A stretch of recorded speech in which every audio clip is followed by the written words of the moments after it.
Pour construire le tableau de signes d'une fonction du second degré, il est nécessaire de connaître les zéros de la fonction, puisque le tableau de signes va dépendre du nombre de zéros. Dans la théorie, vous avez les trois cas possibles.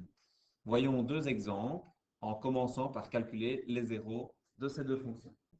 On égale l'expression à 0.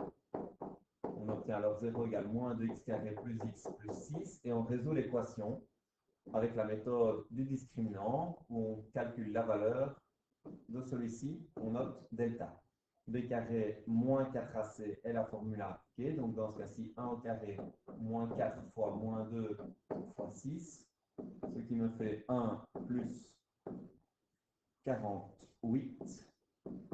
Le discriminant vaut 49. Puisqu'il vaut 49, il est positif, il y a donc 2 zéros.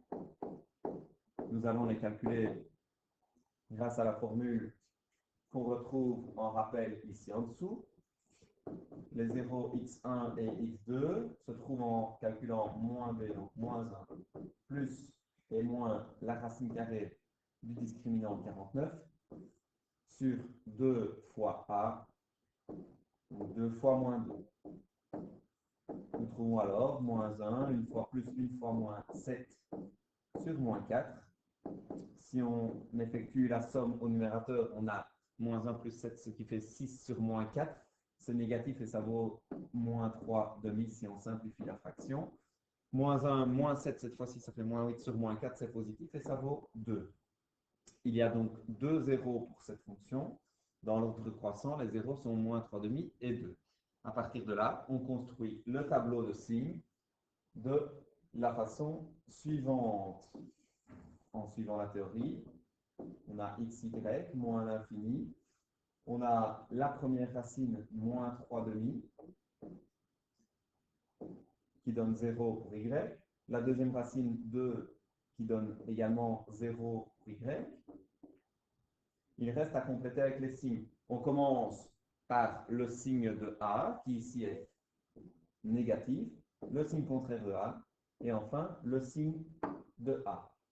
On peut séparer les différentes zones en colonnes. Ce n'est pas obligatoire.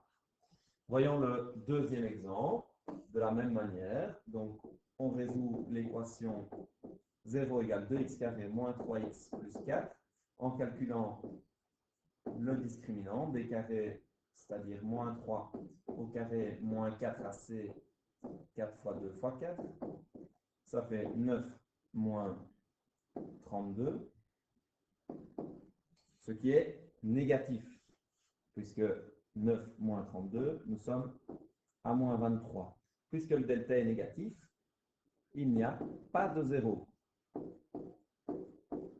On aura alors un tableau de signes très simple, puisque le signe de la fonction sera toujours le même, en s'inspirant de la synthèse théorique qui se trouve à gauche. J'indique x et y.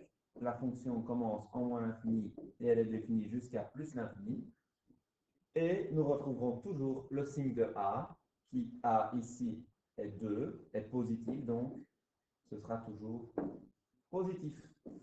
Ce n'est pas obligatoire, mais on peut séparer ça en colonnes.